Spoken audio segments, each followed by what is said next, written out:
This is the Stacking Days podcast, the podcast about the healing experience of recovery for people of color by people of color.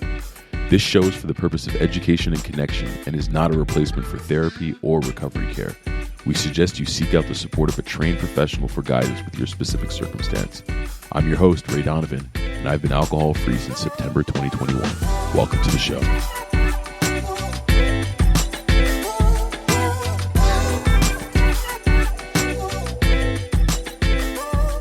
Hey y'all, what's going on? You got Ray Donovan here, Stacking Days podcast.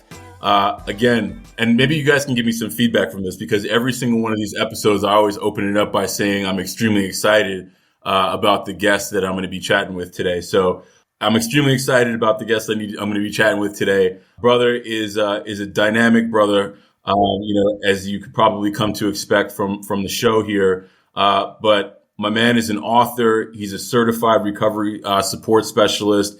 He's a father. He's an actor. He's a model. He's doing a lot of things that I probably am not even doing justice to, and we'll kind of get into it. But we got Rashad Walser with us today. I'm going to hand the mic over to him in a second for a brief intro. But I wanted to just kind of, before I introduce him formally, is just let you guys know that in my own journey of, listening to podcasts and other people's stories, in how they've pursued and have moved through their own struggles and the challenge that I had in finding stories of people of color, it just so happens that Rashad is probably the first, or if not one of the first, Black folks, people of color stories that I've heard on any podcast. So in a lot of ways, it's Rashad that got me thinking to create a space like Stacking Days for people of color in the sobriety and recovery space. So I wanted to put that out there just to highlight how important it is, for us to be able to share our stories and have a space to be able to do that, because you never know, what's going to be a ripple effect and come from the good work that you're doing. So Rashad, I wanted to thank you first and foremost, and then secondly, just welcome you to the mic to give everybody a brief introduction on who you are and what you're up to. Wow, thank you. That was a great introduction. I appreciate that. For sure, man. Yeah, as far as me, my name is Rashad Walser. I was born in New Britain, Connecticut. My father was a drug dealer. My mother was the girlfriend of a drug dealer. So I grew up seeing a lot of stuff pretty early, actually. My father having people in and out of the house. Him on the phone talking about cocaine and crack and stuff. Actually, it's crazy because one of my earliest memories came back to me as a teenager of my father, like on the phone with somebody, like, yeah, you put it in the water and then you put ice in it and you stir it and it turns to a gel. And I remember that for a long time. And then I watched the movie. I don't remember what movie it was, but I realized that it clicked. I was like, oh, my father, he was making crack, And so I was around that early. I remember them throwing parties and there's beer all over the place and they're playing poker, and all my dad's friends, who I thought were his friends, there was a lot of people that he would stay after and clean our house, and I thought that they were just like nice people, but it was the people he was selling to. He would give them cocaine in order for them to clean our house, and then that was it. So I grew up pretty early around that. That was probably my first few times having any kind of alcohol. Walking around after everybody's passed out or in different rooms and picking up beer cans and taking sips of them. That was my first experience with alcohol. But things got shaky really fast. I was 4.5 years, or I had just turned 5 actually, and my house had gotten raided, and that was kind of it for my father being in my life. My little brother was, I think, 1, and a year prior to that, my uncle had passed away from a brain aneurysm, and he had become a drug addict. He broke his neck in a car accident and was a drug addict. And he basically, with the mix of cocaine and drugs and the lifestyle he was living, poor blood flow from his accident, and it caused a brain aneurysm. So I had lost pretty early in my life as well. I lost my uncle, who was like my best friend. I was with him all the time. He passed away, and then my father got taken right in front of my eyes. Actually, I was there with him, laying with him when they came in and took him. And that's rough. That was pretty traumatic. I remember I didn't like cops for like 10 years because of that. Like I always had a fear of them, because I remember they came in, guns in my face. I'm like 4 years old, 5 years old. I pissed on myself, and it was bad. And then to fast forward a little bit, My father ended up getting out of jail, and he got out because he became an informant on the connects that he had. So at one point in time, they were threatening my life, my brother's life, and my mother's life because of what my father had done, and he was safe over in California and left us here basically. Hmm. So after that, I think a year after, 2 years after he got out of jail, I started going to visit him every other summer. So the first summer I went to go visit him, I was 8, and that is the summer that I began, or the first time I ever had hard alcohol. My father poured me a cup with Hennessy and Pepsi. I'll never forget it. It was like a bubble cup, Henny and Pepsi, and I drank the whole cup. And I remember I thought it was fun. Like I remember playing around, acting like I was a baby, crying, thinking that it was just me playing around, acting drunk, but I was actually drunk, you know. Hmm. And I look back at it, and it was just like, damn, like I was abused early. Like that was abuse to a child, you know. I got a 12-year-old and a 9-year-old, and I couldn't picture giving the 12-year-old anything, let alone the 9-year-old or 8, you know. Yeah. And so I know that causes a lot of problems in my mental because of the, you know,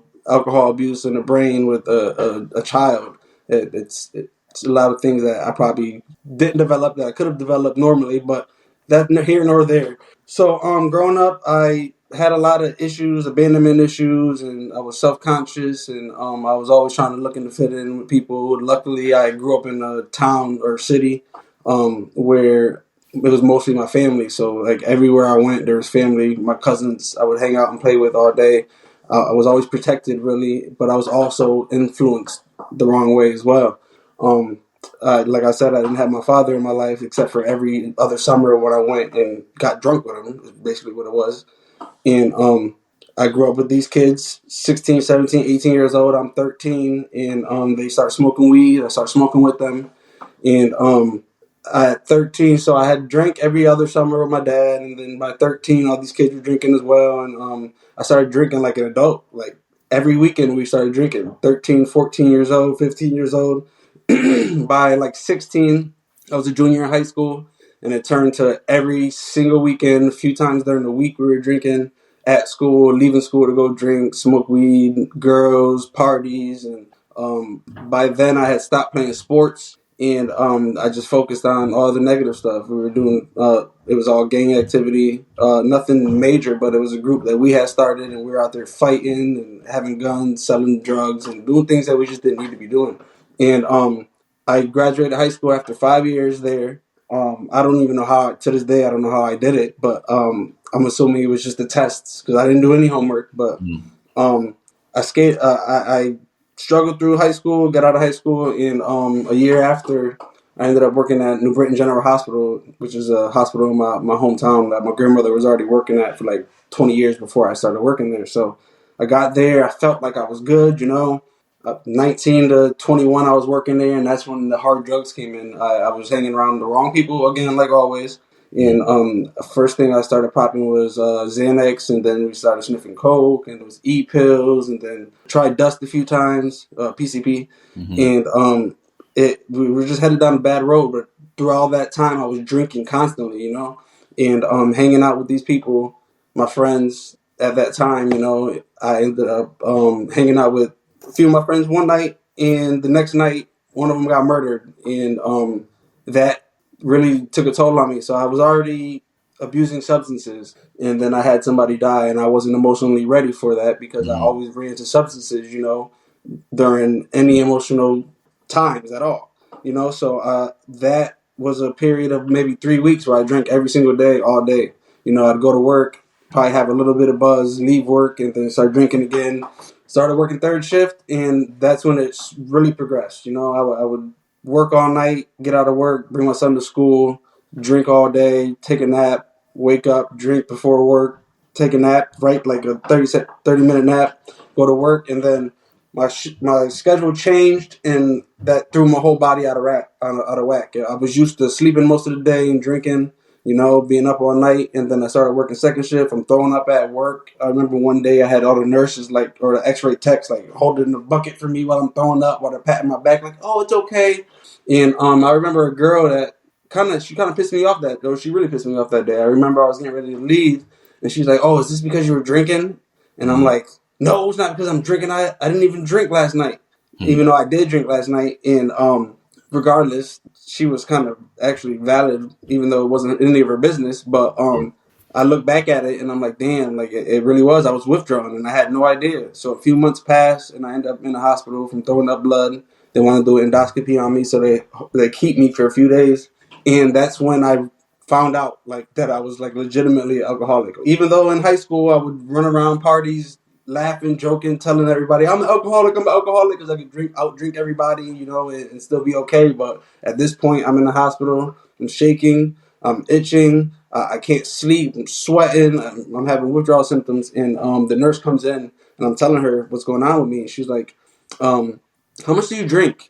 And I was like, "Damn." And I'm like almost every day. And she's like, "You're having withdrawals, honey." And I'm like, Damn. "What are those?" And she's like, "Yeah, you're alcoholic." And I'm like, and that's when it like hit me. I'm like, "Damn, okay." So then I went out to drink because I was sad about being alcoholic. Go figure, right?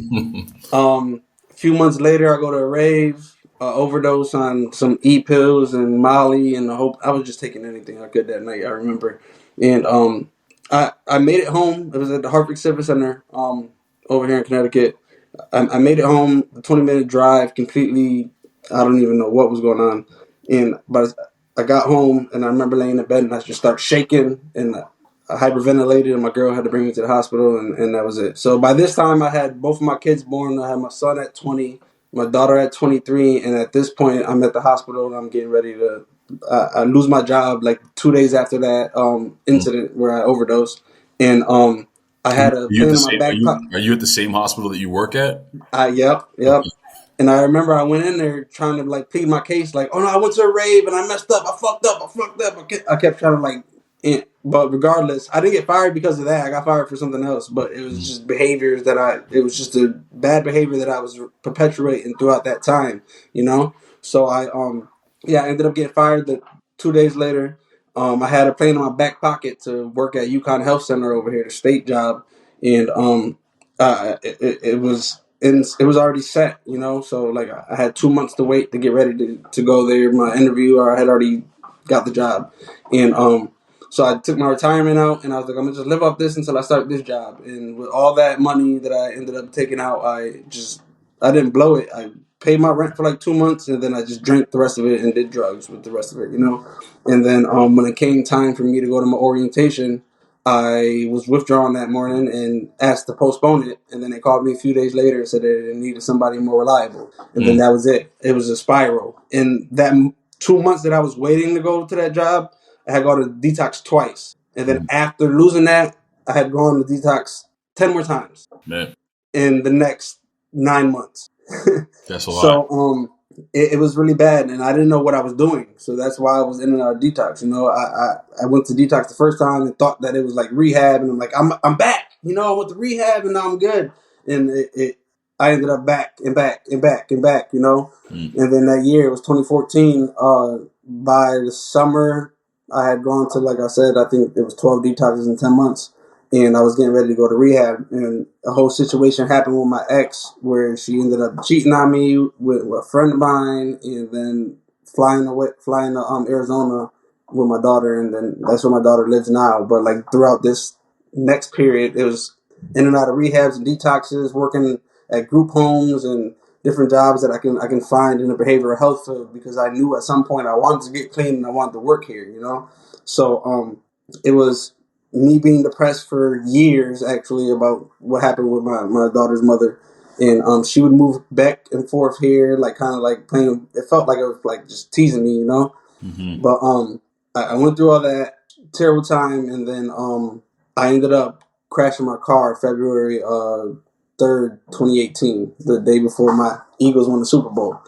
And my reason for not going to detox that next day was because the Eagles were in the Super Bowl. I was like, there's no way in hell. But that night I actually I could have killed my brother if he didn't hop out the car before I pulled off. I hit a cement median at 80 miles per hour head on, and my car flipped forward. And luckily I'm really good with my seatbelt, and I guess in a blackout I put my seatbelt on, and that saved my life. But I ended up not going to detox. I remember I had cocaine left over from the night that I crashed my car, and I ended up just sniffing coke for the whole Super Bowl because I didn't want to drink, you know. Mm-hmm. And I think the day after we won the Super Bowl, I started drinking, and I celebrated for a month to the point where the last few days of my drinking, I would get so intoxicated that I wouldn't be able to walk. Like my brain wouldn't send signals to my legs. So I had my cousins come over, basically do a small intervention with my mom, and I was already ready to go. I was just waiting for the perfect opportunity for me to just like go. So they came, offered it to me. I said, yeah. They said, you want to go tonight? I said, I need one more day. And that was my day to just like get fucked up and just say goodbye to alcohol. Hopefully, you know, I wasn't sure because I've tried so many times before. So I ended up going to detox over the last 3 years of my addiction wasn't really possible. I ended up having seizure protocol because of how bad my alcoholism gotten. I've gone to a few detoxes, had seizures. One of them I went into a coma for 3 days, and yeah, it was just really bad. So I would go to a detox, and they would ship me off to a hospital. So I went to a detox in New Haven, Connecticut, and they sent me to Yale New Haven Hospital, and they they were looking at me, assessing me, and they decided to keep me and detox me at the hospital as opposed to sending me back to another detox or something. So I ended up sending the detox. Through that time, I had a terrible hallucination episode, and there were two of them actually, and they ended up having to have the crisis team check me out, but then they sedated me after that for a few days, and then that's kind of where the journey began, you know. So like while I was in that hospital for the next 7 days after my hallucination and everything, I just planned, you know. I went back in my mental records and I was just like, what am I gonna do? Like, what am I gonna do to finally get this, you know?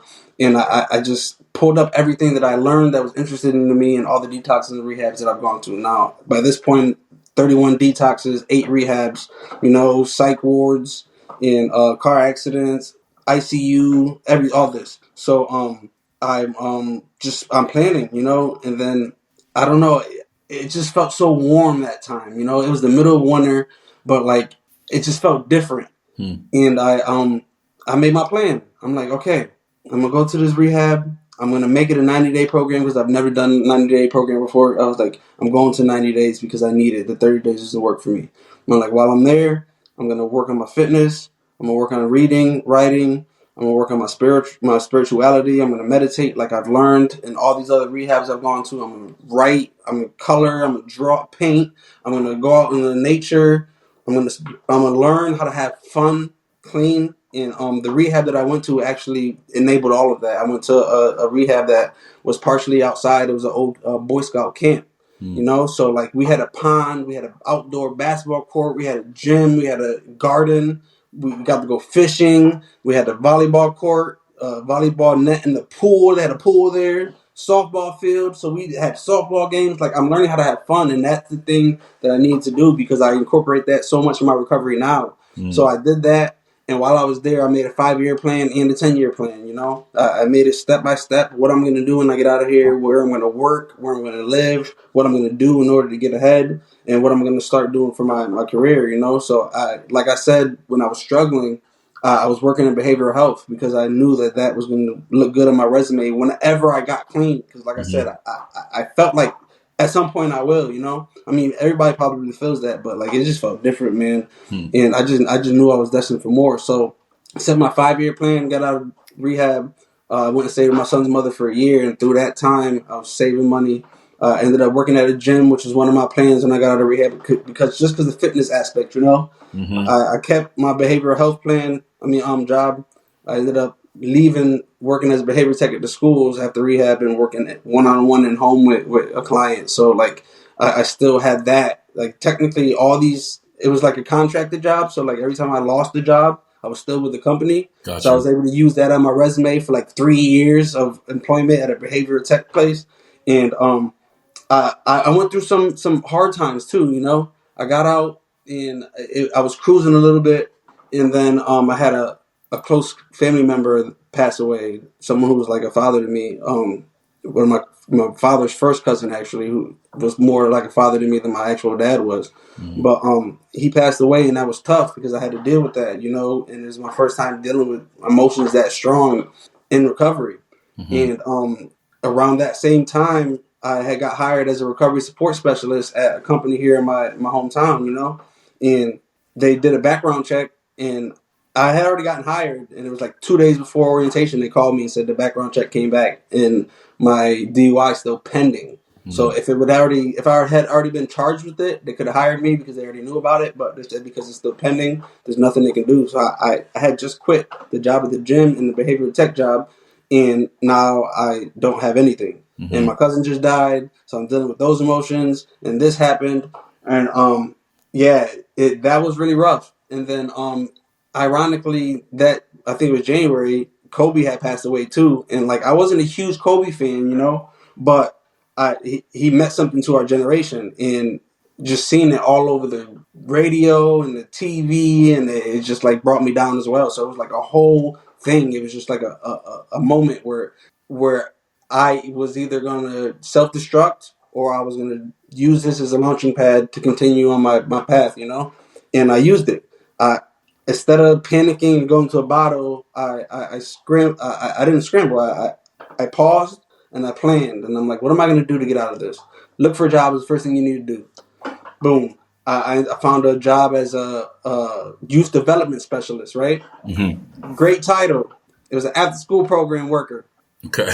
But it was something I can use on my resume too, you know. Great. And it paid shit. It was like $13 an hour. I worked like 16 hours a week. I was getting like $300 every 2 weeks. But like I was able to pay my car insurance and save a little bit and eat, you know. So that was a rough time, and I always look at those moments as just character building because it just made me be able to suffer even more. Because like even now, my girl wonders like, "Oh, babe, we're not gonna be able to do this. How are you okay with that?" I'm like, "Listen, I've been in worse situations than not being able to pay the electric bill Yeah. that we can just pay a portion of it anyway and we can still get our lights on, you know. I've been through worse. And so that was a really tough period. And then I always had a backup plan, like, all right, if I can't find anything, I'm gonna go work at some kind of warehouse, you know, like a regular like men, you know, this is what we do. Yep. If all else fails, Figure we're it going out. to the warehouse, you Yep. know.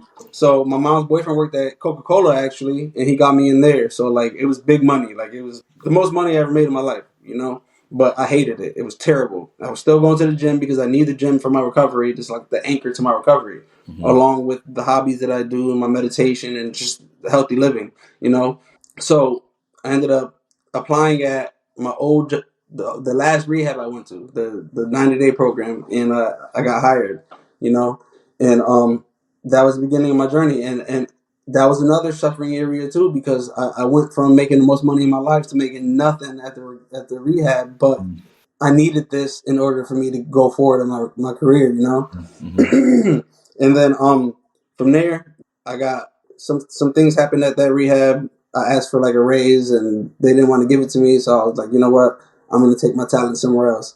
And I ended up going to another rehab that I was at, which I like the favorite rehab I've ever gone to.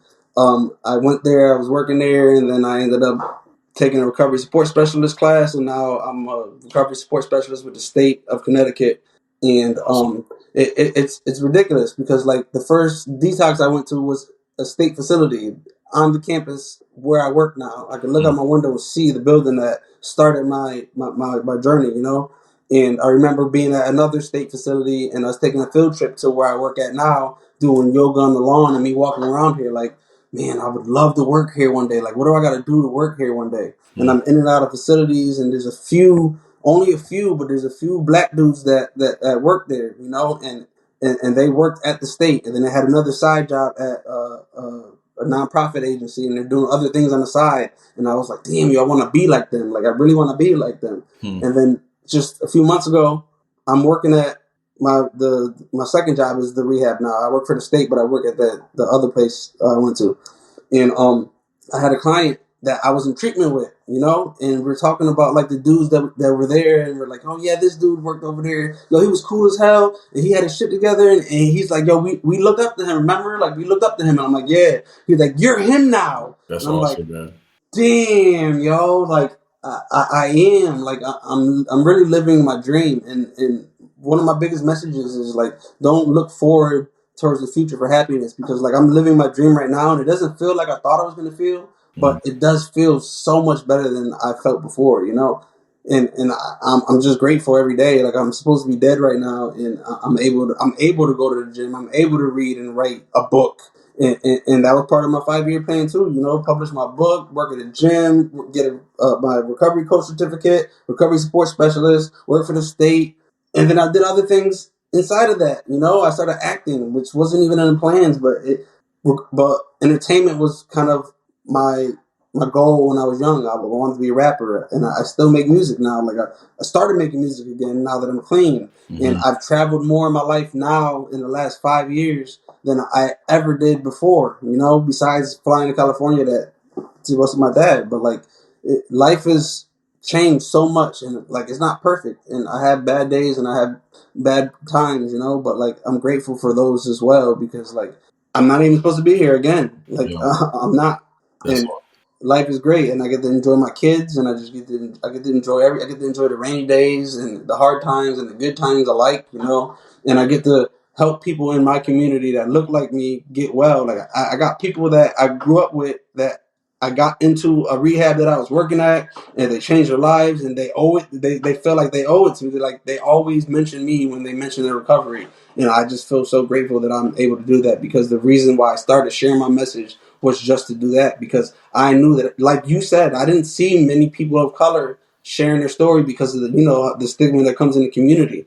And when I seen one, I was like, man, if there's one, I would love to be the other one. You know, it yeah. was this dude. What was his name? McGraw. He did a TED talk actually out here for Hartford, Okay. Connecticut, and Miguel, Daryl Miguel, yeah, and he came and spoke at the rehab I was at, and he worked for the state, and he was doing this and doing that, and I was like, damn, yo, like, and now like I feel like I'm here, and it feels amazing. And like I said, it doesn't feel like I thought it was gonna feel, but it does feel good, you know.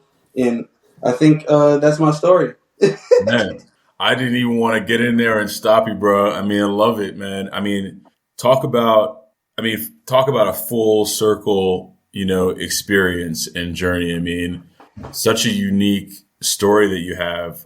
I mean, first of all, I just wanted to congratulate you on, recognizing life and wanting to hold on to it by any means necessary, right? And then just pursuing your own path to your growth. And I feel like in that, it just sounds like the contribution that you're making back into your community for all people, not just folks of color, but specifically even more so to those, cats who are coming into the facilities and, looking at you like, man, this dude, he not only does he have his shit together, now that I know him a little bit more, I know that that wasn't always the case.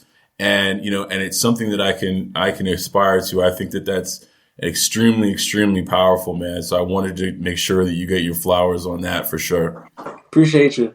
Absolutely. Absolutely. I mean, so much of, of our collective story is about our, cultural traumas, our individual traumas, right? And you obviously, have shared, have had your fair share of trauma, and as we all know, in kind of pursuing, alcohol free / sober, lifestyles, part of this isn't just about removing the substances from from us, from our day to day. It's also about the work that we're doing past the alcohol. I mean, it's a huge hurdle to get over initially, right? But Yep. once you get to a point where, you feel like you have your bearings somewhat about this not having the substance in you, you still It's the got to deal with healing. all this other shit. You know what I mean? That make you who you are. Yeah. And, so I wanted to ask you, like, how have you gone about, like, considering that you don't subscribe to any like specific dogma or a specific program, like, how have you gone about trying to address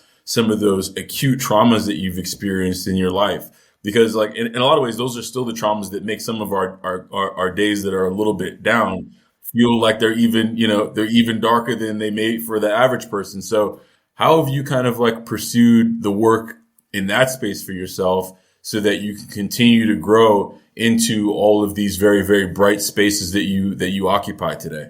Yeah, so it's funny because that's something it's just a continuous work that I'm working on that with. But the beginning of that work started with obviously rehab and then the IOP after intense outpatient after that. But I also I did some therapy as well after the rehab and everything. Mm. But it's just a maintenance of me being aware of when I'm doing something, and then stopping and thinking back to like where could that have come from. Like I'm hyper aware now to the point where we'll be in the middle of an argument, me and my girl, and I'll stop and be like, listen, babe, I'm sorry. I think that I reacted this way because of this trauma in my past, and I think that it's an automatic response that I had, and I really apologize. And it's like, holy shit, like where did that come from? But it's just growth and constant maintenance of me doing that to myself, and over time, like it wasn't like that in the beginning. It was just me like learning the hard way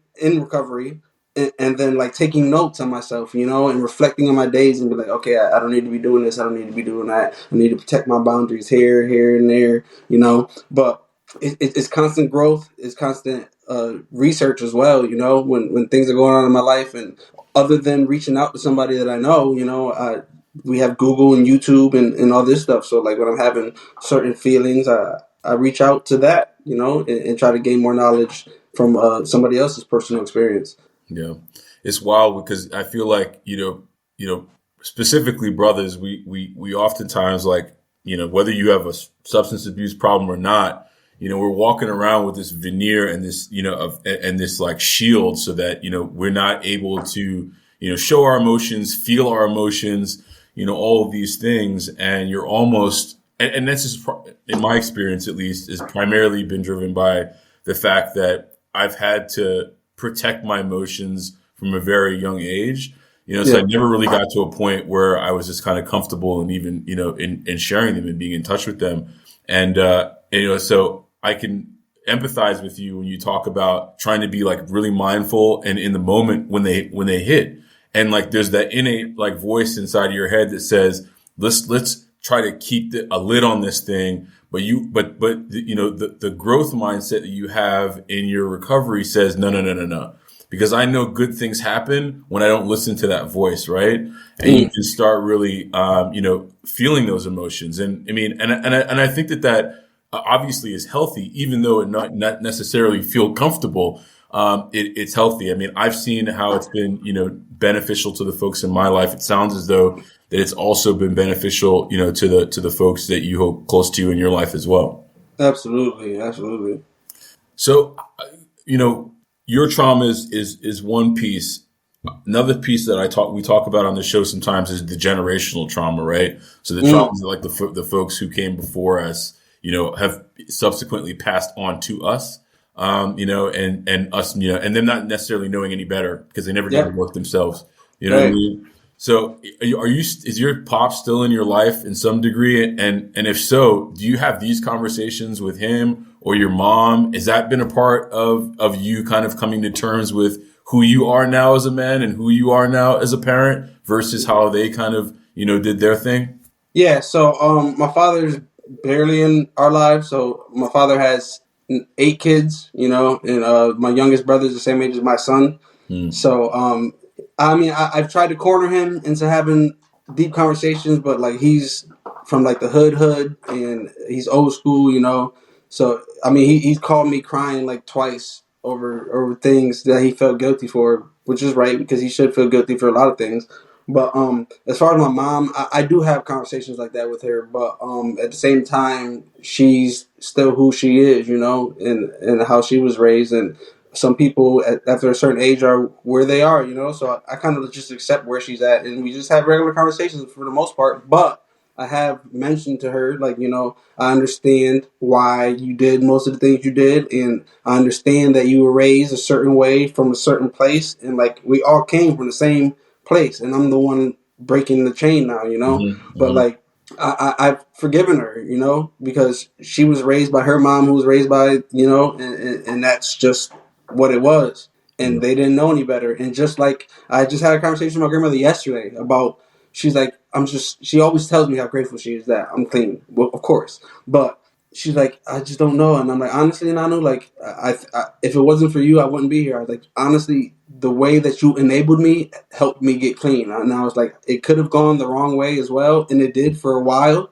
I was like, but because you stood by my side, regardless. And then the key here is what she said to me back. She's like, well, Rashad, I didn't know any better. And I'm like, I know. I'm like, I know. I get it. I'm like, and I understand.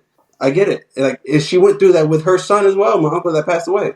She went through the same thing, but she just still didn't know. And back then, recovery was a lot different. You know, they didn't have all these outlets. Yeah, that's wild, man. I mean, it's painful.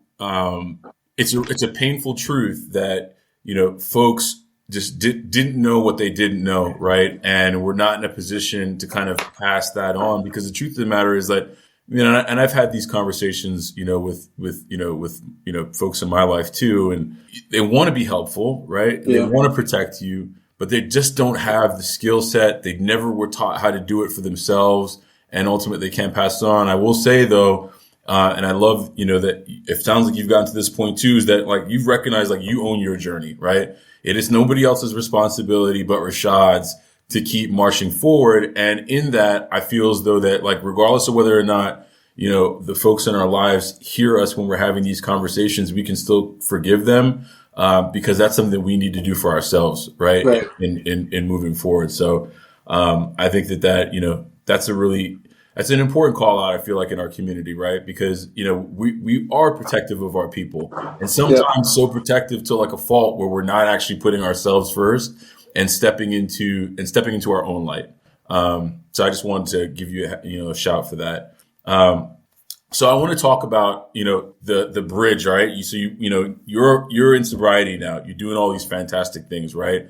How the hell did you get into acting? I want to hear about that. And what has that meant for your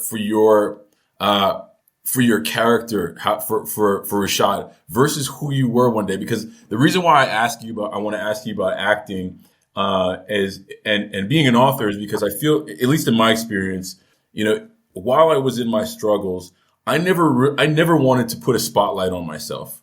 You know what I mean? I never wanted to kind of step out in the front and bring any undue attention to me. So when I was reading and had heard you talk before about, getting into acting, that almost sounds like a space that, one who's trying to avoid and numb themselves from life wouldn't step into. So I'm curious, like, how that ultimately came to pass, how it appealed to you, and and I'm sure in some ways it also plays a role in kind of your growth. So I just wanted to hear what your perspective on that was.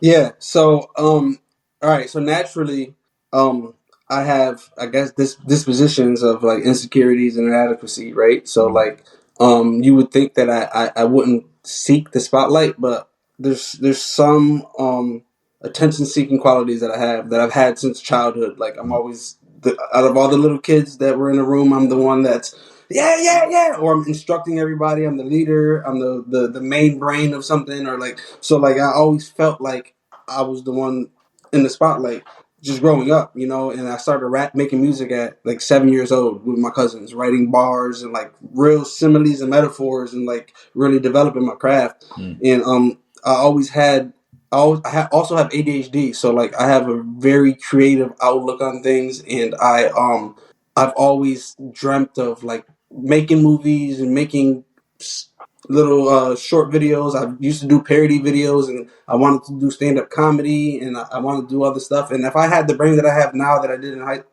high school, then I probably would have did like theater and all this music stuff. But like, uh, I felt like I was always destined to do something entertaining. I always entertained people in high school. My teachers would be like, well, Rashad, you're going to entertain somehow. You're going to do something. I know it, because I was that disruptive kid in the class that they kind of hated, but I made them laugh sometimes. They'd be like, yo, this kid, like, and like they would be like, Rashad, like laughing, putting their head down, like, Rashad, you got to stop. So like I always felt that I was the one in the hallways with everybody like, yo, Rashad, hey, I'm doing talent shows and everything. So like coming into me and finding out who I am, I knew that like the book at least is what I wanted to do because I always wrote. I wrote music. I wrote books before. I did little short stories in middle school, in elementary school, and I always had this mind. I'd have dreams of like movies and stuff when I was younger. But with that aside, uh, recovery really just brought everything to me. And I tell this to my clients all the time. I'm like, just stop. You don't need to always be searching for like things. Like find a few things that work for you, and then let everything else fall into place. So like I got in shape, right? So like recovery, I got in shape because I needed to, right? The gym is my anchor, but also like it just made me feel good and like it made me presentable, I guess.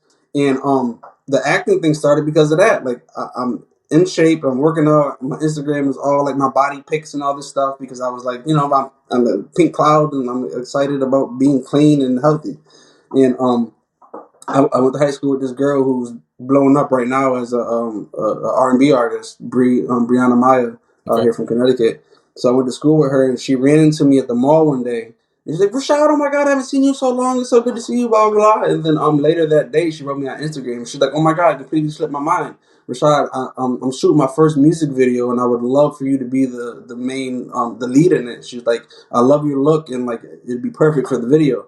And I was like, oh, okay, well, cool, sure. I would love to like act, I guess. Not So, knowing what it was or anything, just like I think I could maybe do this thing. yeah, and like I grew up watching like all that and all this stuff. So like yeah, let's do it. So I did the video. It came out actually really nice. It was a good project. And the producer came up to me. Well, didn't come up to me. But she wrote me after, and she was like, "Hey, Rashad, I'm starting an agency for like models and actors. Would you like to be part of it?" And I was like, "Hell yeah, let's do it!" Because like before I started going to rehab, I went to New York before for a modeling agency, and I was like ready to do that at one point. So I'm like, damn, maybe I can do this now at 30 years old, 31 years old. So I signed with her thing, and she informed me to sign up for certain apps in order for me to you know apply for roles, and I started doing that. And then out of the blue, I got a commercial for Connecticut Department of Public Health, a COVID commercial, and then I got a role in a vape ad, and then like I did a few more commercials, and I got calls for modeling shoots where people were just starting their businesses, and they paid me to come take their beginnings, and that's really what it was. And then I applied for a movie, and I got in a movie. And like I'm in the background of a Hallmark movie, and it's just like it's crazy that I'm doing things that like I actually dreamed of, and and I'm living it, like enjoying it. I'm not drunk on set or doing this, and I'm not going waking up hungover and just dragging through the day and just like doing things and look back at pictures. Like no, I can. My memory is a lot better now, and I can just like reflect on like the things that I'm doing. And I got people from my city reaching out to me like, "Yo, you're him, bro. Like you're doing it. Like you're in a movie. You're doing this. You're doing that." And it feels amazing. But like the acting thing just came out of the blue, and it's just something that's I guess in my toolbox from childhood, and now I'm just indulging it. It's fun. I get paid to just be on set for a little bit. Yeah. And then now I'm playing sports. I'm in like little leagues. I'm in the kickball league that we just wrapped up last year. We're gonna be starting again this year, and I'm just doing as much as I can. And the book is part of that too. So the title of the book, Sui Generis, is that right? Yeah, Cool. I know it's look at it, it's a little challenging to pronounce. So I'm glad I I hit. know that's one of my biggest regrets too. It's all good though, but I mean, I haven't had a chance to read it yet, but I will be picking it up for sure. Will you give us a little sense of what we can expect in the book? Is it effectively your memoir of your first kind of go into sobriety? Yeah, so it's a memoir of basically the second year. So it's Okay. the journal starts on my 1 year anniversary. Okay. So it goes from my 1 year anniversary to my 2 year anniversary, and it's just everything that happened that year.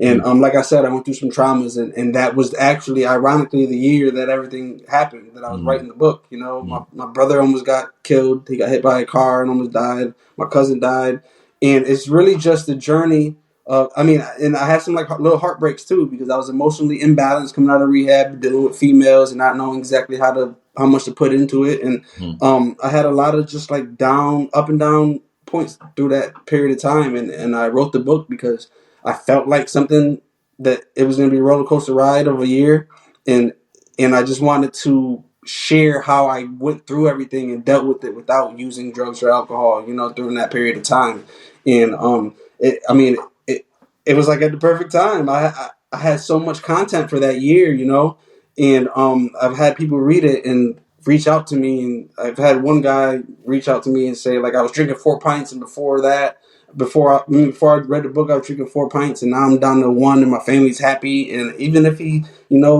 went back to what he was doing, like I made him make a conscious decision to like slow down, and maybe he'll reach out again if something does happen. But and I got friends and family that reach out to me for help, and people in my community, Hmm. and it's just amazing, man. Like I, I wouldn't be able to. It's hard to explain, but the book, yeah, it just encapsulates that whole year, the pain and the ups and the downs, and I felt like it was a pretty decent project. But the next book, I feel like it's going to be a lot better. It was my first book. I made a few mistakes, but Yeah. I learned from them, like you need to do in recovery, Yeah. and it's going to be a much better product. Are you currently in the midst of putting that together now, or is it done? Or Yeah, it's done. okay, okay, It'll be published sometime this year. I just got to edit it a few more times and get the cover and everything. But it's the body is done. awesome. I mean, I love the fact. I mean, you've taken your new lease on life, that you've in a lot of ways have embraced for yourself and given yourself, and have obviously doing amazing things. I mean, I feel like so many folks who are who come from points in time when they're struggling, to these places of clarity, look back and almost, and I do this, like wonder, like what could I have done with all of that time? What could I have done with all of the talent that clearly exists and lives within me, but I just wasn't allowing it to come out, or maybe I didn't have the discipline to stick with these things that I know are fulfilling to me. But I'm doing it now, right? Yeah. And you've been able to accomplish so much in the grand scheme of things, a relatively short amount of time. Man, I don't know where you are in your 5-year plan. But are you like on year 5 now of your 5-year plan, or are you basically now into the 10-year plan because you've already kind of done all of the initial pieces that you had set out for? Yeah, man. My 5-year plan was finished in 4 years. So Okay, like, there you go. yeah, I've been done, and now I'm just. This last year's been a coast, and actually tomorrow is my 5-year anniversary. I'll Oh be, man, yeah, five congratulations, whole brother. years, man. That's awesome, man. That's awesome. Yeah. So I guess tomorrow I'll start my 10-year plan.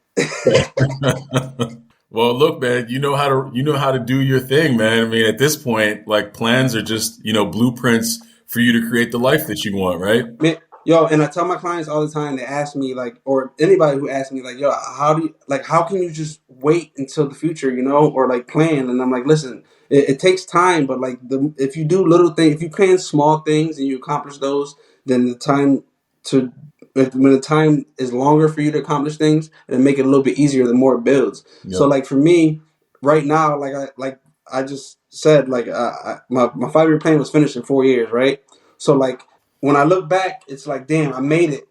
Everything that I went through, all that pain and suffering that I went through, I already survived it, and now I'm here. I'm at my spot. So for me to look forward is nothing because I've already done that. Yep.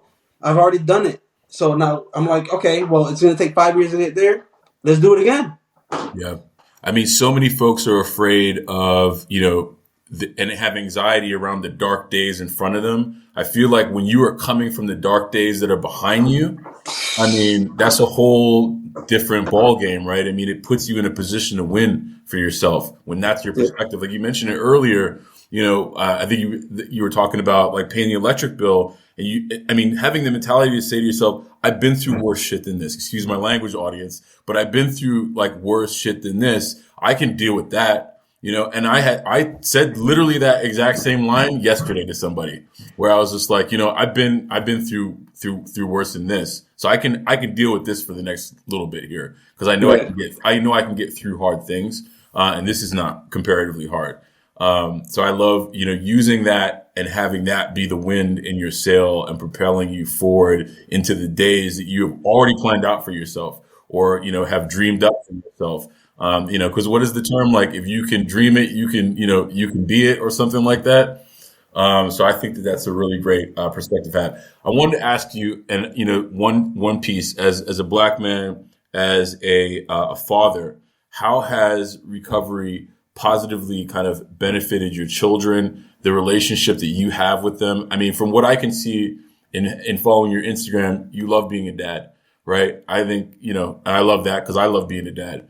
How has it transformed your ability to be the father that you want to be? Well, I didn't just strangle my son for walking downstairs mid-interview, so that's growth right there. Come here, Sean. No, yeah, it's been amazing. I'm actually able to be here. This is my son right here, Rashad Jr. What's up, little man? What's up? He's been through all of it actually, and me and him talk regularly about everything that I've gone through, and I know he's grateful. You happy that I've been clean? Yeah. Right. Yeah, like one of the greatest things that we've done since I've been clean is he started playing. He plays tackle football, but he also plays flag football. Okay. And the flag football was travel. So there was a 2-year span where we went to like Maryland, New Jersey. We went to Philadelphia for a bunch of his tournaments, like just traveling as a family and doing things like that I've never been able to do, especially with my parents, let alone with my kids. But even with my daughter living 3,000 miles away, I make a constant effort to talk to her weekly, and we talk to her as much as possible. And we fly her out here at least once or twice a year for us to spend time together. And I feel like I've been a good influence on them. I have a lot of wisdom to give, and the same stuff that I give to my clients and the people that I work with is the same thing I give to my kids. Emotional discipline and control, and being able to express your emotions as well, and just discipline in life and growth. And I pass everything that I know on to these kids, so when they grow, they'll know better than we did growing up, because my parents didn't have the knowledge that I have, and why not give them everything that I know? I mean, I taught this kid about compound interest and stocks and building life and delayed gratification and everything, and I'm just hoping that I'm doing the best that I can. But I know that he enjoys it, because there was nights that he would cry himself to sleep wishing that I was around for him, because I was out on a binge, disappeared for 2 or 3 weeks, or I was in rehab for a month, but it's great. We have fun. We have a great time. We do things. We go to movies. We travel. We go on trips. We went to New York over the summer to go to the museum, and we have a great time. We just went to the gym yesterday together. And that's awesome. Yeah, I'm trying to get him ready. So yeah, I'm passing on all my stuff. I'll get out of here. All right, Junior. Well, I mean, it's no doubt, man. I mean, I obviously, like I said, I follow you on Instagram, and you certainly highlight the involvement that you have in your kids' lives, and I just think that it's so special to be able to do that. And I mean, your son is how old now? 12. 12. He can appreciate that, right? And also can appreciate it because he's probably had to also recover some himself, over the years, and now you guys can do that together. And I think that when you talk about breaking those cycles, to be able to do that in lock, with your son together. Is really powerful, man. And that's something that, that's a gift that you are giving into the world through him that, that's priceless. So again, hats off to you, brother. I appreciate you. For sure. Well, I got 2 questions to kind of wrap this up. And we'll get moving here. One, as I say, is maybe a little bit of a fastball. The other one is probably a little bit, more of a lob. So I don't know which one you want first. Give me the fastball. Let's go. Fastball? All right, cool. So fastball, we talk a lot in our communities about our, mental health and a lot of the stigmas that we're not willing to confront in trying to pursue our mental health and folks around us who may not necessarily know how to help people who are struggling, right? So the first question that I have for you is, when you were in your darkest days, and maybe these are days where you recognize that you had an issue. Maybe you hadn't quite gotten there where you recognize that you personally had an issue. How would folks around you have known that you were struggling and you needed help? I mean, aside from the way I looked, there was a lot of behaviors. I mean, it was a lot of isolation. It was a lot of mood swings. It was a lot of acting out and just I mean, it was just everything opposite of having morals. I mean, I was lying, I was cheating, I was stealing, and Mm. when you realize that you're stealing from the people that love you the most and would give you anything, you know, that's a pretty deep hole. But yeah, I mean, the signs are there. I mean, people start to isolate. That's really usually not a good thing, especially when they're in a depressive state and they're drinking all the time. I mean, you can see. I see. I got friends on Instagram that I see that I know having a problem, and I'm not trying to be judgmental when I say that. I say that because I see the patterns. You know, I see my Right. friend post a friend post a drink on a Monday, and then a Wednesday, and then a Friday, and then next week it's a Monday and a Tuesday, and then it's a Thursday, Friday, and then it's all weekend, and like there's patterns, Hmm. and then I mean you can even see it from people's posts, like they're drinking one night all happy, and then the next day they're depressed about something, and it's the mood swings and the up and down roller coaster of life, and not being able to deal with emotions and stuff. So you might find somebody every time you guys get in an argument, they go and drink. That's a coping mechanism. They're coping Yep. wrong. You might need to not aggressively approach them, but like have a conversation with them. I feel like there might be something that's bothering you, and if, I would love to help you with that, and most likely they're gonna flip out for the first time if you're approaching them. But you just got to come with love and try to use your I statements and just convey the message of you trying to be positive and just wanting to help. Yeah, I love that. I mean, I think that, and I've asked that question of a handful of guests, and recognizing people's patterns from what they post on social is an interesting perspective to have, because it can be very telling how one is living their life, right? Like, yes, there's the other side of it where everything you see on social may not necessarily be like Yeah, truthful. But on the set, but sometimes you can read between the lines on folks and get a perspective on where they're at. So I appreciate you calling that yeah, out. that was a fastball too. All right, last question, man. And I think this is probably right up your alley as being a certified recovery support specialist. For someone who's listening to this and they've identified for themselves that maybe there's an issue that they're dealing with. Maybe they need to take some proactive actions into stepping into their own light, and and finally confront their substance abuse, but they don't know even what the first step is going to be. Maybe they're in a community where they don't feel comfortable, kind of being vulnerable or whatever the case may be, even maybe truthful with themselves. But they're listening to this, right, and they're saying to themselves, I need to address this, but I don't know how. What would you suggest as being kind of those first baby steps that they would take to kind of move into that Well, direction? if they're listening to this, I feel like they already took some of the first steps that it takes in order to, True. But other than like what the 12 steps says, I mean, you got to realize that it's your life's becoming manageable because of it, And Hmm. aside from being aware, I mean, I'd highly suggest. I don't do 12 steps, but the first AA meeting, when I started going to AA meetings for me personally, I I learned a different side of the stigma. I learned that there's a community where you could be accepted, regardless if you maintain that fellowship. There are other people like you could realize that there are connections, but yeah. Do your research if you're nervous about joining a group. I mean, there are online AA groups, and there's smart groups, and there's other alternative recovery groups online.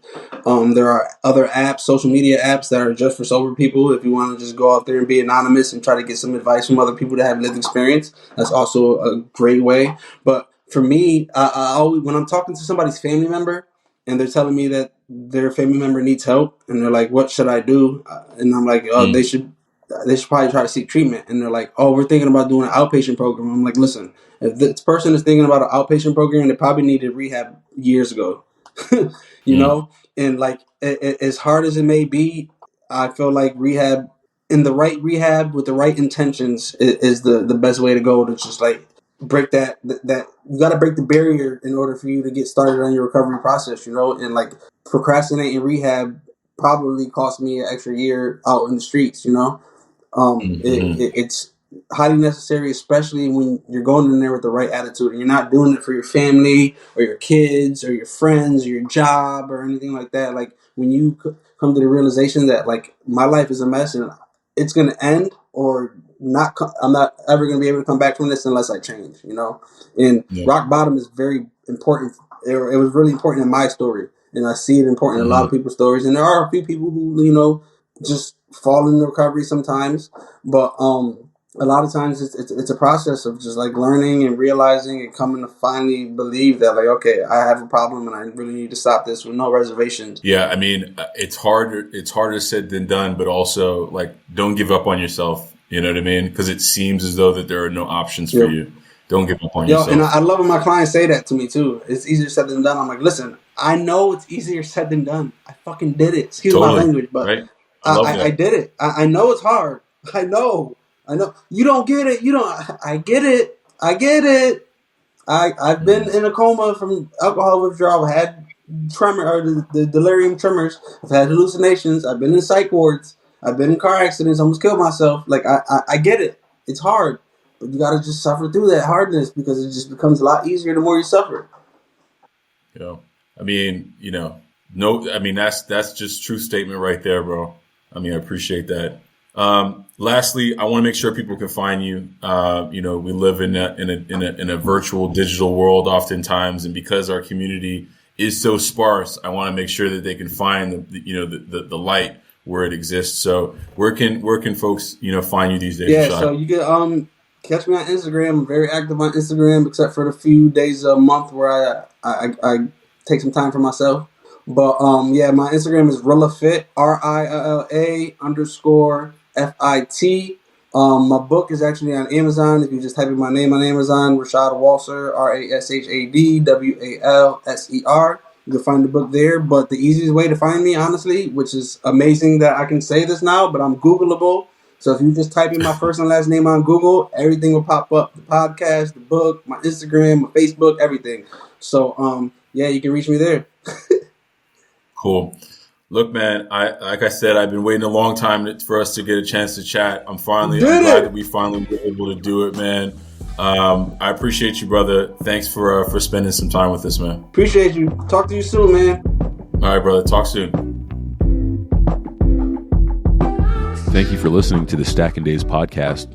If you'd like to get in touch with the show, email me at rdg@stackingdays.com or follow us on Instagram @stackingdays. If you like the podcast, please rate, review, subscribe, and by all means share it with a friend who you think needs to be invited into the conversation. Until we meet again, be well, one day at a time.